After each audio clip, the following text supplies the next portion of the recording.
Ni mau itu mi. Saipa. Perkenalkan, nama saya Federica Termas. Akan menceritakan sebuah kisah yang berasal dari daerah dataran tinggi Papua, tepatnya di daerah Moloa, masyarakat Amume, yang berjudul Perjanjian Abadi.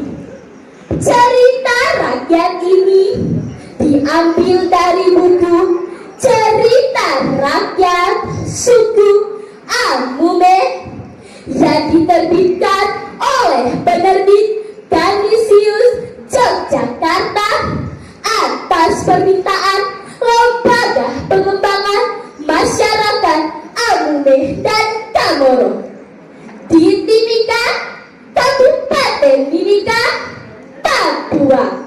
Berikut kisahnya. Autisa di daerah Moloa hidup seorang pemuda yang rajin menggarap ladangnya. Ia menanam keladi dan tanaman lainnya. Suatu hari ia kebingungan saat datang ke ladangnya. Ladangnya sudah bersih terawat, padahal ia belum menjamahnya. Saat berusaha mencari, ia tak menemukan siapapun di sekitar ladangnya. Dengan hati penasaran, ia bersembunyi di balik kayu besar yang sudah lapuk. Ia ingin tahu siapa yang telah menggarap ladangnya. Tiba-tiba seorang wanita yang cantik jelita muncul dari semak-semak. Ia langsung menanam keladi sambil membersihkan rumput dan tanaman yang mengganggu. Si pemuda menghampiri dan memeluk wanita itu. Namun si wanita berubah menjadi sebongkah batu. Saat si pemuda melepaskan pelukannya, batu itu berubah menjadi seorang wanita yang cantik lagi. Saat dipeluk kembali, si wanita berubah menjadi sebatang kayu. Akhirnya si wanita berubah menjadi seekor ular. Namun kini si pemuda tak mau melepaskan pelukannya. Kenapa kamu terus memelukku? Tanya si ular. Aku telah jatuh cinta padamu. Kamu harus menjadi istriku, kata si pemuda. Si ular pun berkata kepada si pemuda, jangan, aku bukan manusia biasa. Namun si pemuda bersikuku, tidak, kamu harus menjadi istriku. Si ular pun berkata kepada si pemuda, apakah kamu benar-benar ingin menjadikan aku sebagai istrimu? Ya, benar, aku mau menjadikan kamu sebagai istriku, kata si pemuda.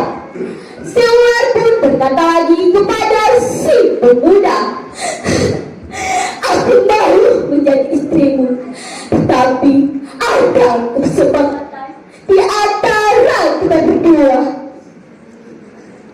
Aku akan melakukan apapun yang kamu inginkan, kata si pemuda. Si ular pun segera memberikan persyaratan kepada si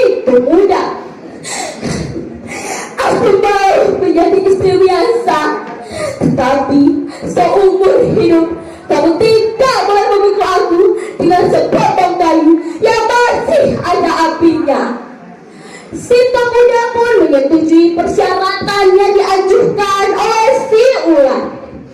Sesudah persyaratan disetujui oleh si pemuda, si ular pun berubah menjadi seorang wanita yang cantik lagi.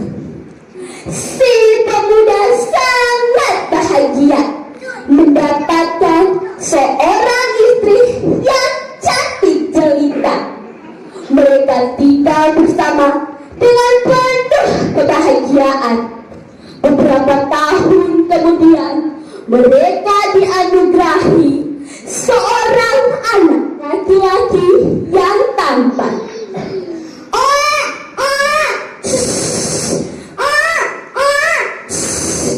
Terima kasih Tuhan, anakku sudah lahir dengan selamat.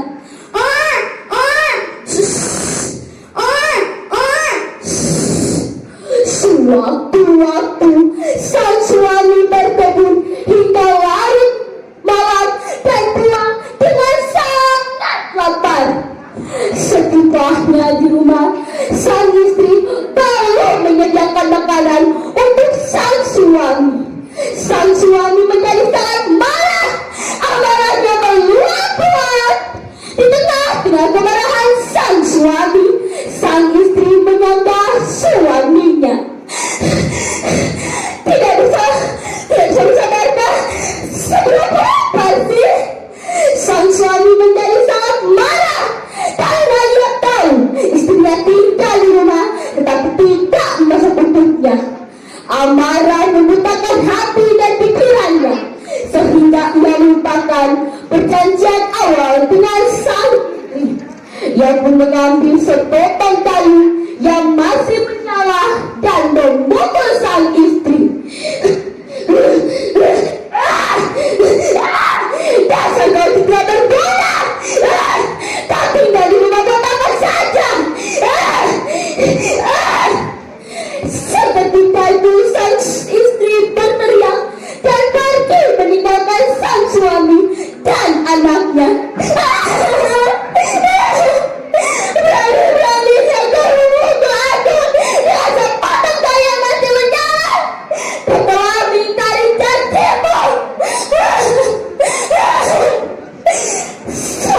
Sang suami pun mengikuti dari belakang, menembus hutan dantaran, melewati bukit dan gunung, hingga tiba di pinggir danau di kaki gunung.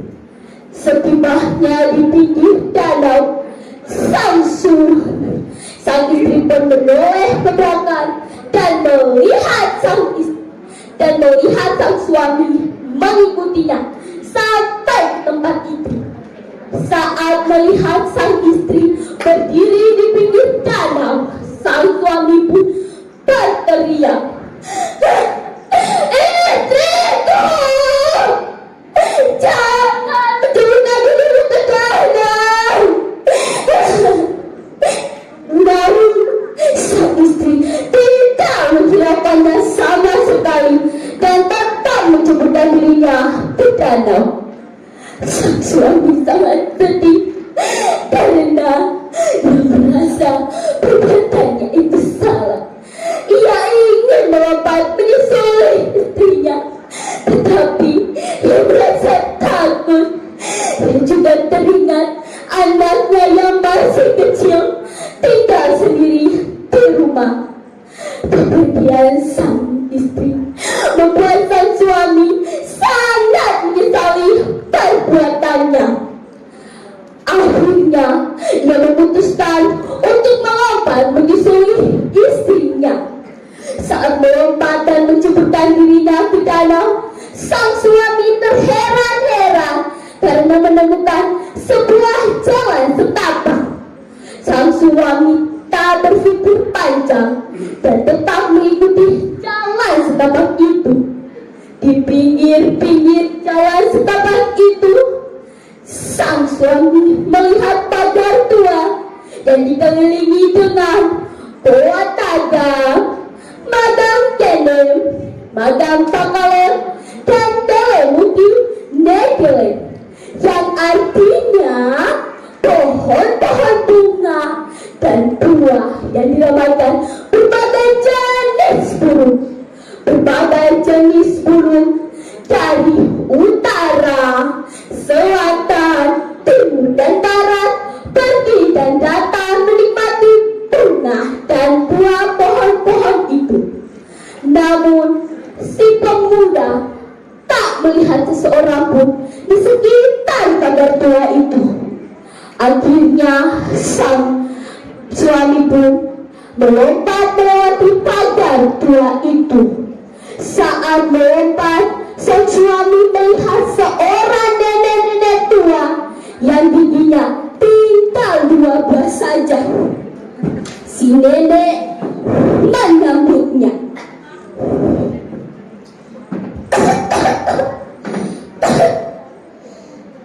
Hai nak, kelihatannya kamu dari jauh.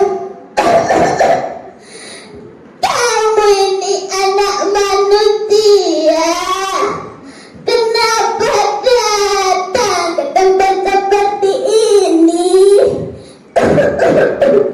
Ayo, ceritakan apa yang terjadi padamu. Sang suami pun menceritakan apa yang terjadinya dan pengakuannya kepada sang istri. Lalu si nenek tua menjawab, Istrimu berada di pintu pagar lapis kedua. Jika sudah masuk ke pintu pagar lapis ketiga, kau tak akan menemukan istrimu lagi.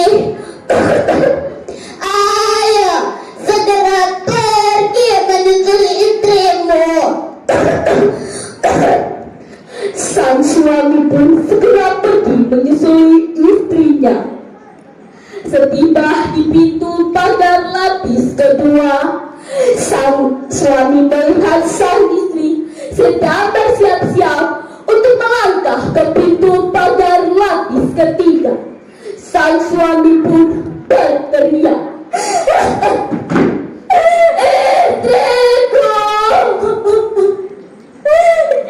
jangan meninggalkan aku dan anakmu. Aku minta maaf atas semua perlakuanku. Aku berharap kamu mau kembali kepada kami."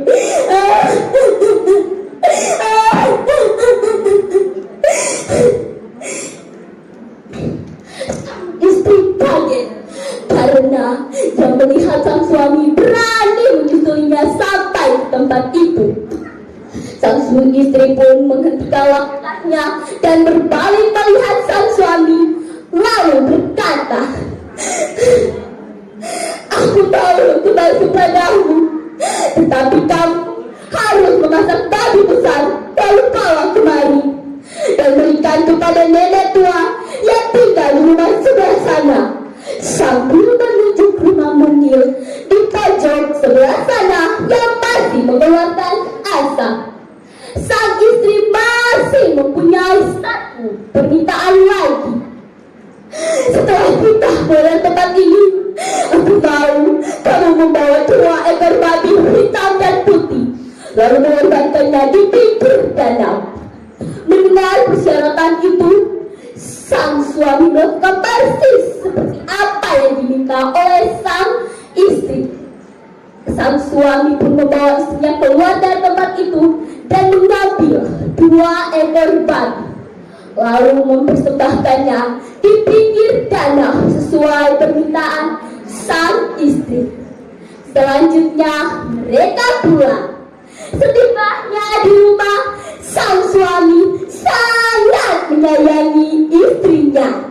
Dia tak lagi berbuat kasar terhadap sang istri dan membesarkan anaknya dengan penuh kasih sayang. Mereka hidup rukun sampai akhir hayat mereka. Nah, teman-teman, asik kan ceritanya? Asik. Demikian cerita dari saya. Ada putusan moral yang bisa kita petik dari cerita tadi adalah jika kita sudah berjanji, kita harus menepatinya. Dan setiap orang yang suka ingkar janji pasti akan mendapatkan balasannya. Sekian cerita dari saya. Selamat siang dan sampai jumpa. Dadah teman-teman. Penampilan dari peserta dengan nomor undian 18.